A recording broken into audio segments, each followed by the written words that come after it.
Hello guys, ఎలా ఉన్నారు? అందరు బాగున్నారా? ఇలా వేడి వేడి పప్పు ఎలా ప్రిపేర్ చేసుకోవాలో ఈరోజు నేను చెప్తానమాట. నేను ఒక కప్ ఆఫ్ పప్పు అయితే తీసుకొని ఇలా నీట్గా వాష్ చేసుకున్నాను.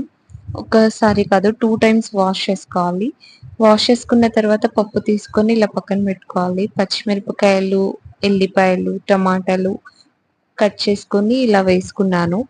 అండ్ తర్వాత ఇందులో కొంచెం కొత్తిమీర, ఆనియన్స్, ఇంకా జీలకర్ర, పసుపు, ఆయిల్ అన్నీ వేసి ఢక్కన్ క్లోజ్ చేసి స్టవ్ మీద పెట్టేస్తున్నాను. ఈ లోపల మనకి చింతపండు నానాలి కాబట్టి ఒక నిమ్మకాయ సైజ్ చింతపండు వేసుకొని నానబెట్టుకున్నాను నేను. నానబెట్టుకుని ఇలా ఆ, నాన నానిన తర్వాత అలా రసం తీసుకోవాలి.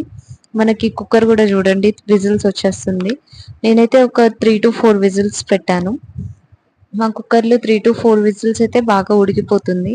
అండ్ ఇందులో చూసారు కదా ఎలా కనిపిస్తుందో, బాగా మెత్తగా ఉడికిపోయిన పప్పు ఇలా ఉంటుంది. దీన్నైతే పప్పు గుత్తి తీసుకొని రుబ్బేయడమే.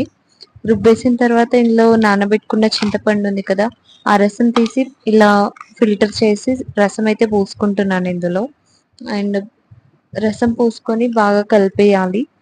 తర్వాత మనకి ఎంత వాటర్ కావాలంటే అంత వేసుకోవాలన్నమాట. రుచికి తగ్గట్టు, మనకి క్వాంటిటీకి తగ్గట్టు వాటర్ వేసుకోవాలి. వాటర్ వేసుకొని బాగా కలిపేసుకొని పక్కన పెట్టుకోవాలి. ఇలా రుబ్బుకున్న పప్పులో మంచిగా మనకు తగినన్ని వాటర్ వేసుకొని నేనైతే స్టవ్ మీద పెట్టేసుకున్నాను. ఇలా తాలింపు వేసుకున్నాక మనం ఇంకా మసిలిపోయిన ఈ పప్పులో అయితే ఈ తాలింపును కలిపేస్తున్నాను. అంతే, ఇంకా ఒక బౌల్లోకి సర్వ్ చేసుకొని మంచిగా వేడి వేడి అన్నంలో వేసుకొని తింటే సూపర్ గా ఉంటది. నేను దీంతో పాటు క్యారెట్ తాలింపు కూడా చేశాను. అండ్ క్యారెట్ తాలింపు కావాలంటే నచ్చితే లైక్ చేయండి, షేర్ చేయండి, సబ్స్క్రైబ్ చేయండి.